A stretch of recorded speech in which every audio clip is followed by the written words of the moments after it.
beautiful souls. Welcome back to this magical channel. My name is Eva, Aquarian soulpreneur and mystical guide, and here we talk about inner empowerment, our spiritual entrepreneurial journeys, and navigating this human experience. So welcome. Thank you so much for being here and tuning in and sharing your presence with me.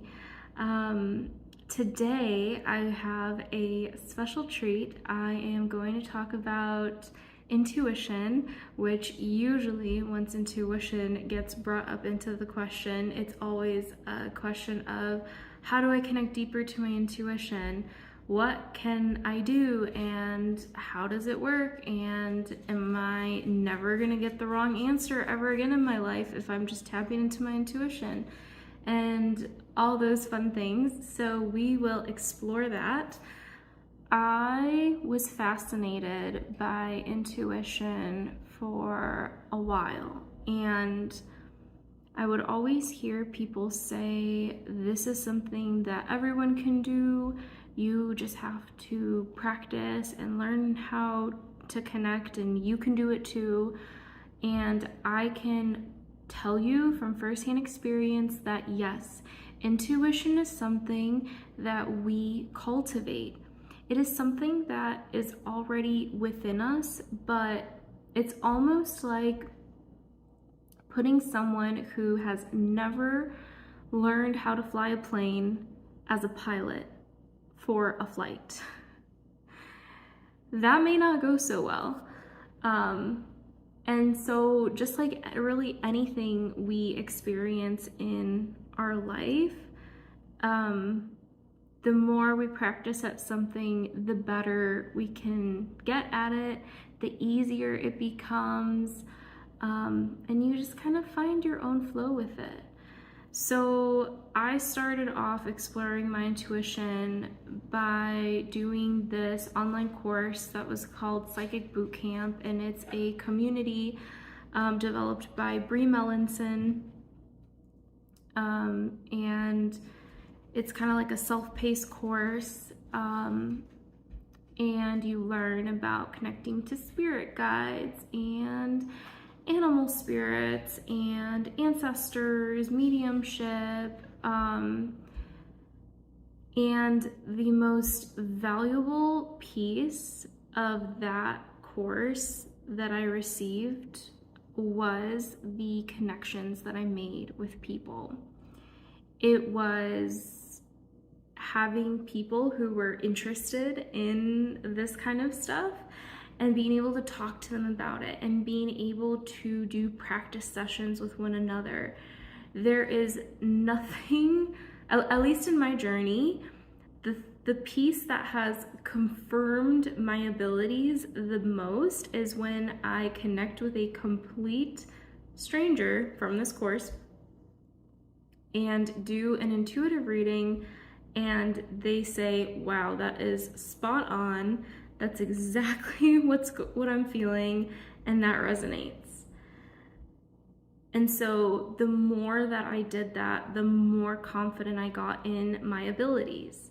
And with that said, I will also say that there's been many times too that I have felt discouraged in my abilities when I receive an intuitive nudge and start going in that direction, and then all of a sudden find out that, oh, that place is closed, or that's not an option anymore for whatever reason. And I do have moments where I question my connection and my ability. And what I remind myself all the time is things are in constant change, and just because one moment something feels aligned, it doesn't guarantee that it's going to be aligned for your whole life. And maybe it will be aligned for your whole life, but I think that a misconception that I had, that I also observe other people experience, is that when we're intuitive, we're just gonna like know the future, and we never have to like worry about stuff again. And in my experience, what the connecting to intuition and that deeper like true wisdom, unconditionally loving, peaceful space, what it brings is clarity.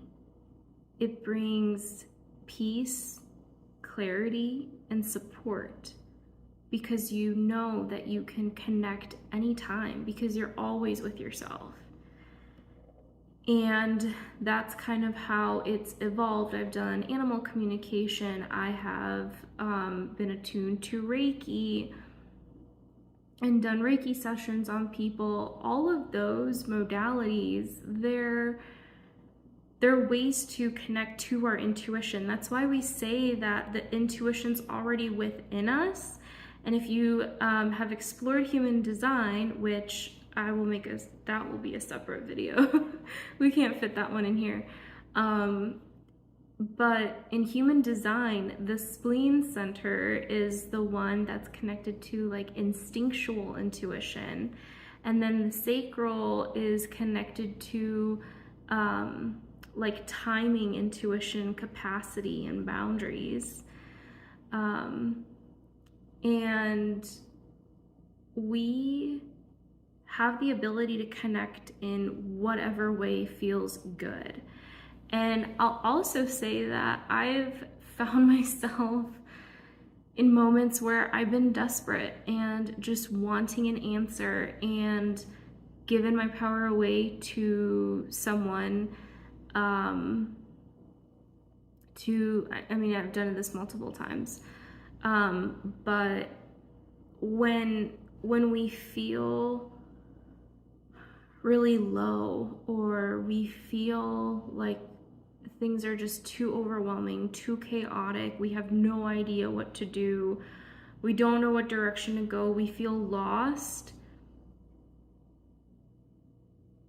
the most challenging thing that I've had to learn and move through is being there for myself and knowing that I can connect on my own, that I can be there for myself. And it's not a like, you know, selfishness thing where like no one else matters in the world, but it's more like the way that I've experienced on my journey. And the message I really want to share with you all on this is, it's so powerful when we take our sovereignty back, when we recognize that we are in charge of our lives, that we are never stuck in a situation. We don't have to do anything. Because what's really fascinating, this is a thought that's been coming up so much lately, is I live here in the States, and maybe you live somewhere across the ocean, or maybe you also live in the States, wherever you're tuning in from. But the thing is that we could be living like such different lives. And so in a way, we're kind of like living in this like little bubble, and we're kind of just experiencing this human life from that bubble. And everyone has a unique experience. Even this is something I've noticed in conversations with people, sometimes when I'm feeling like, wow, we have so much in common, and then they'll bring up something that's different from their experience and mine. And I notice this like pattern in myself where it's almost like, oh no, like we almost had like the exact same experience. And I think that we tend to kind of want to compare to kind of gauge where we're at, how we're doing, Um, and I feel like this is also kind of part of like fitting in and belonging, because as humans, we want to belong. We want to be part of the tribe. We are social creatures. We want that community. And I believe that it's okay if you don't believe this. These are just my personal beliefs and perceptions. Um, but like people who are more introverted or desire that alone time more, there's just different levels of community and support that people desire and need at different times in their lives. Um, so that was quite the side road from intuition all the way to our own inner worlds and bubbles. I mean, I guess this thought just kind of came through because I was thinking about like when we travel to different parts of the world, we see the way that people live and how it can be so different from the way that we experience life and the things that we have available to us, and the approach that we take and the way people interact with one another, and like so many factors. But anyway, I'm gonna wrap that one up and go back to intuition. So another modality that really supported me in, I would say this one was more of like the cultivation and really like the practice of listening, is human design. So human design is a system. It is a combination of astrology, the Jewish Kabbalah, the Hindu chakra system, and the Chinese I Ching. I personally love that it is a blend of all these, because I feel like, I don't know, there's just that like sense of like unity and like, yes, we can, all of us can be part of the puzzle. Anyway, it's I'll have a link down below if you're curious to look up your human design. And I will create some videos kind of exploring this deeper, and what I've learned. I'm so excited to share. But human design, in human design, it's basically all about like energy and decision making and getting into your own unique alignment and just living your life in this whole new way. And a lot of times it can shed light on areas that we didn't even realize that was something that was kind of like part of us, and maybe it's an area that we were shamed about or told to stop doing or just not accepted for being that way. So it's kind of like astrology, and it does include astrology, like the planets and everything, and it has to do with like the time of your birth. But it's a lot deeper than astrology. There's more components to it, is what I will say, because astrology can also be deep, and there's also a lot of different types of astrology to explore. But yeah, so that's human design, and in human design there are 5 energy types, and again, I will explore that later.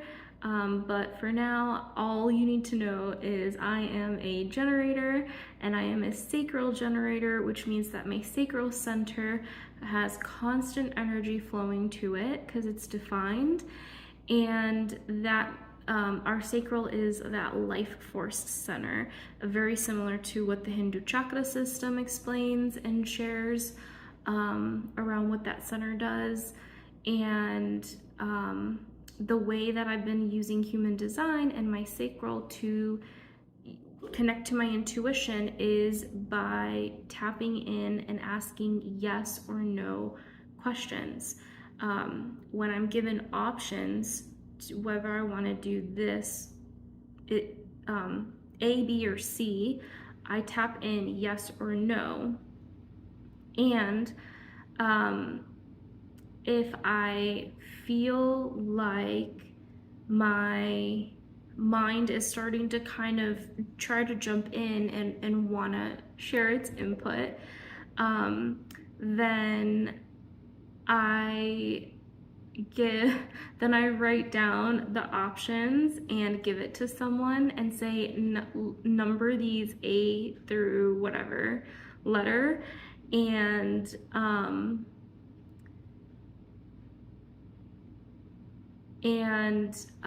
gonna just tune in like yes or no for ABC without knowing what the options are. This trick has been so helpful with removing any of like pros and cons lists that my mind may try to create around, like, oh, but if we go this route, but if we do that, you know, like it tries to kind of navigate for you. And what I've been living in the past few years is releasing the mind from being that decision maker authority and being more the interpreter and supporting it and asking it to support me in creating, in imagining, in tapping into potentials, in supporting in that way versus making definitive decisions. I think in school we are taught to be analytical and logical, and what I have experienced, what I've learned, the approach that I take that resonates with me is to tap into the body more. And connecting to my sacral, yes or no, is one of the ways that I do that. Sometimes I will stand like with my feet shoulder width apart and just kind of imagine like my energy going like down, like right, just straight down. And then when I ask yes or no, I lean forward for yes or lean backward for no. I don't do this every time, but there is like a sensation that I feel, and I've been doing this for maybe 2 to 3 years. So this practice I've really like anchored it down, and like I said in the beginning, the more we do these practices, the more we tap in, the more we cultivate this relationship, the easier, the quicker it becomes, and you just kind of get into your flow. Because I always kind of wondered when people would say like, oh yeah, I'm intuitive and like I tap into this and stuff. I always kind of wondered how they actually got there. So I hope that this is kind of shedding some light on like the steps and kind of like my journey with this. So we talked about the intuitive stuff, human design, the sacral, and then the final part of how I've been connecting to my intuition is actually directly connecting to my consciousness, to whatever you want to call it, your inner wisdom, your inner knowing. I call it my inner magic. This is that part of us that is the divine, that when we came here on earth, it's what is being housed in this physical vessel, and it sends us signals and nudges, and it tries to communicate with us, but we don't always hear it, especially if we are feeling a lot in the moment. It can be really hard to hear, and that's actually this is cool. So a few weeks ago, I had a wonderful session with a dear mentor, and we came up with this amazing practice about noise canceling headphones. So connecting to the divine, connecting to your intuition, it can be as simple as saying, Spirit, activate my noise canceling headphones. And the trick with any any request or intention that you're setting when you're working with the mystical is that you truly believe, like whatever meaning it holds for you is how it will work for you. So if you hear someone say, like for instance, you hear me saying, activate noise canceling headphones. For me, that means clear my mind of any clutter, any thoughts and overthinking that's any spinning that's happening. For you, it could be just clearing away and seeing the answer clearly.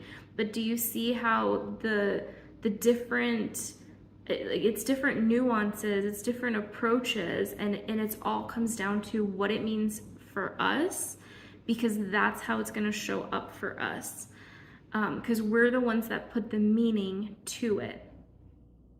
And then the emotion gets activated, and then we magnetize that experience. So yeah, connecting to my inner magic, that started off a few years ago, maybe like 3. It has been 3. Wow. By doing sessions that were facilitated by inner voice facilitators, and through doing those sessions and connecting on my own and being really devoted to this, and continuing to come back and continuing to say, I'm not feeling good. Okay, let's sit and let's ask about this. Let's get some answers instead of just spinning in this and feeling frustrated and spinning in the stories. Because what's also fascinating, tying this to emotions, is emotions are only experienced for the full cycle of an emotion is 90 seconds. This is actually scientifically tested. So emotions, if we allow them to process through our body, this is a good example of this that I like to share, is like having a really good cry. That's your body releasing through the element of water.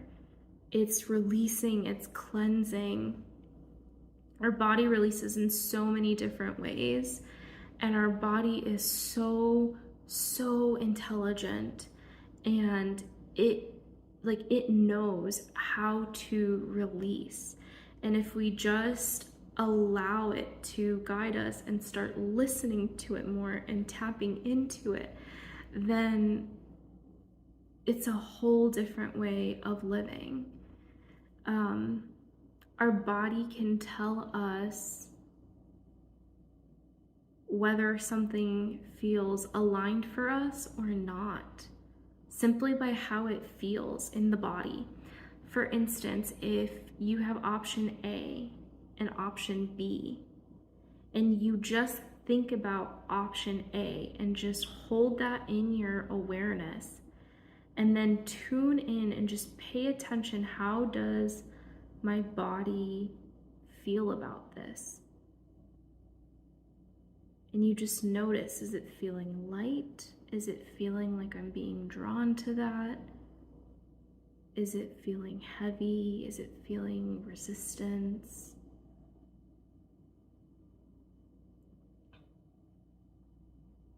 And you do that with option B, and then you see what happens, and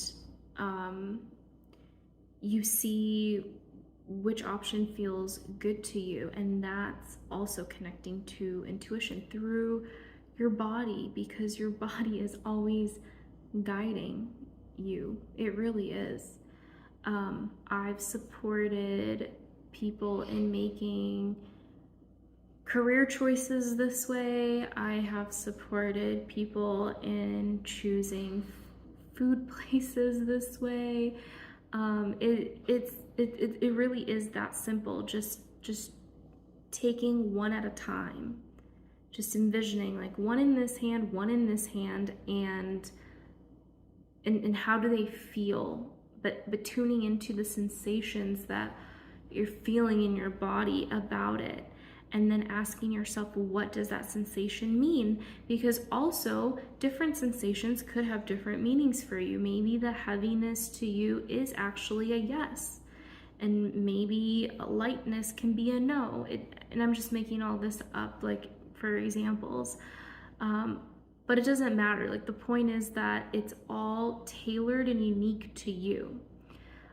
This another approach to connecting in like with your intuition is journaling. You can write questions that you have and then just sit and listen. And really, the stillness and the silence and the space to really hear ourselves is something that it's a gift, really, that we give ourselves. And it's something that I believe is it's actually, I want to pull in meditation here. So meditation, we hear a lot of, like, in the mainstream, clear your mind, connect deeper. After all the things I've explored, I feel like meditation at the very core is just all about connecting to that part of us. And as I've shared so far, there's many different ways to do so, and it's just about what sparks you up and what is the way that feels resonant for you that you want to explore. If journaling and writing is not an approach, you can voice record, you can sit there and you can focus on a question, and then you can just essentially channel yourself, channel your own wisdom, your own divineness, your soul. That's another approach you can take. And if it's challenging to do it by yourself, I highly, highly recommend getting someone to at least ask questions for you. That's something that I do to this day, even though I have been connecting and doing this work. And there's days where I can connect all by myself and just on my own. And then there's days where there's so, especially when it's something that I'm so emotionally attached to, it's a lot easier for someone to hold space and to be the one asking questions, because then as they're asking, because basically the difference is when you're asking questions and tuning in, then you have to bounce between the mind and your intuition, wherever that is in your body. Sometimes people connect to their heart space, sometimes they say their gut space. It really doesn't matter where in your body it is. It's everywhere, really. But whatever resonates with you, you could just ask and feel and trust that that's true for you. So bouncing between questions and receiving answers, it can be tricky. If that's something that you're able to do off the bat, then amazing, fully celebrating you. And where I'm at in my journey right now, I still do have people hold space for me, and it is wonderful and I love it. And the reason why that's also helpful is because then you can stay in receiving mode and just focus, like really focus on listening and sharing what you're hearing, versus going back up to a question and then bouncing back down to an answer. So yeah, so that is and that's essentially, if you feel aligned for me to guide you through an experience like this, that's my Embrace Your Inner Magic magical offering, and those links are all down in the show notes, in the caption. Sorry, I'm like so used to podcast language. So thank you so much, beautiful, beautiful souls, for tuning in and for Yeah, for spending your time here, your presence. I appreciate it, and I hope that this was inspiring and empowering. If you have comments or questions or desires for further explorations, then please comment down below, like, share this video, whatever you feel aligned to, and I just hope that you have a beautiful, beautiful time out in the world, wherever you are, and may you receive many blessings and magical moments.